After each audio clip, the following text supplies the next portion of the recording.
voiture WRC qui passe bien sûr. Alors les voitures WRC actuelles sont des 1600 cm3 avec une bride au turbo qui est de 36 mm de diamètre avec une puissance aux alentours de 340 chevaux, alors qu'une voiture de rallycross c'est un 2 litres et qui peut faire 550 chevaux parce que bride de 45 mm, ce qui fait une différence énorme, et 82 mètres kilos. Alors justement, c'est vrai que quand on est novice, en fait, bon, la cylindrée est plus importante, on se dit, oui d'accord, c'est un moteur plus puissant, c'est des moteurs suralimentés.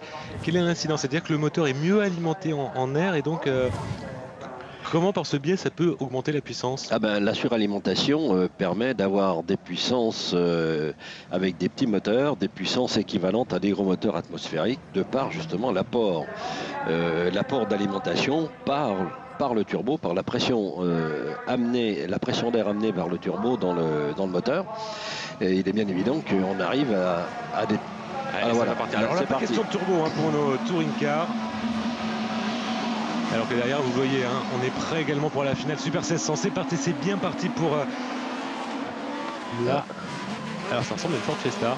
Et regardez, là, ça va glisser beaucoup plus.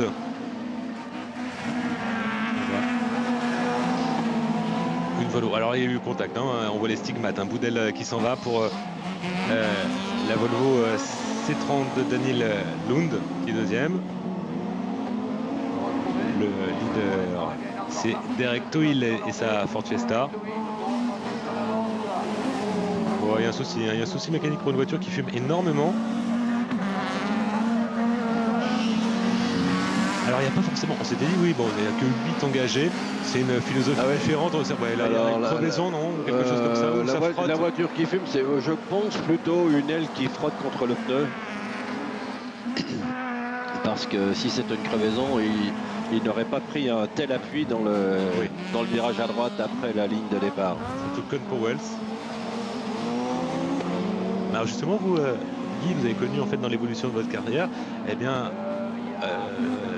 le passage des propulsions, les voitures de rallye jusqu'à récemment étaient des propulsions. On pensait que c'était le meilleur moyen pour passer la puissance au sol.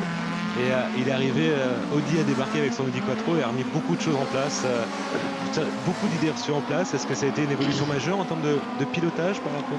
Ça a été une révolution, effectivement, parce que ça n'a pas été une évolution, mais une révolution, parce que les 4 roues motrices, surtout que le championnat du monde des rallyes a toujours été, encore aujourd'hui, à prépondérance terre et neige pour la Suède.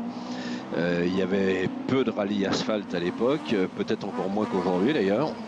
Et le fait d'avoir une 4 roues motrices sur la terre est un avantage considérable. Et il est bien évident que les 2 roues motrices sont devenues obsolètes d'un seul coup avec l'arrivée des Audi. Ça a été évident. Et là, tout le monde est passé aux 4 roues motrices. Et c'est là où Jean Todt, qui a repris la direction de Peugeot, a créé la 205 Turbo 16 pour rivaliser avec les Audi, puis les Lancia qui sont arrivés aussi. Et là, ça fait vraiment des championnats qui ont été superbes avec des voitures qui sont devenues probablement un peu trop dangereuses pour du rallye. Et les groupes B ont été arrêtés à l'époque par Jean-Marie Balestre, je crois en 86. Suite à un accident fatal. Suite à un accident fatal de Toivonen, qui avait été mon coéquipier chez Talbot quand je courais avec Jean en championnat du monde, avec Jean Todt, en championnat du monde des rallyes. Oui, et vous avez terminé, alors on va le rappeler parce que vous ne le dites pas, parce qu'on a parlé de votre titre de champion de France. Il y en a eu beaucoup des titres de champion de France, que ce soit en montagne, en rallye. Alors des titres de champion de France, il y en a eu 10 en circuit, montagne et rallycross, puisque j'ai eu cette particularité de toucher à toutes les disciplines.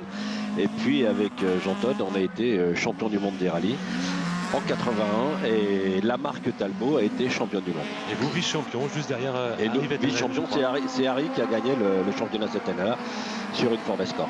Et là on a, alors je sais pas, bon ça va, c'est bien sûr moins efficace, la révolution qui a entraîné l'arrivée des 4 roues motrices a changé tout, mais on a l'impression que les pilotes se font extrêmement plaisir. On peut revoir des images d'archives, on voit des grandes dérives. Est-ce que c'était agréable en pilotage, ou est-ce que quand on est pilote, on veut juste être le plus rapide pour gagner, avoir la voiture la plus rapide, peu importe si ce soit beau, si on se fait vraiment plaisir ou non? C'est-à-dire que les propulsions ou traction, puisque c'était propulsion ou traction à l'époque, il est bien évident que sur un plan performance, une deux roues motrices est obligatoirement moins performante qu'une... Ouais. Et là, on a la victoire de Derek Tohill avec sa propulsion. Ben lui, c'est plaisir, c'est l'illustration exacte. Bon, on peut faire la même chose avec une 4 roues aussi. Avec une 4 roues.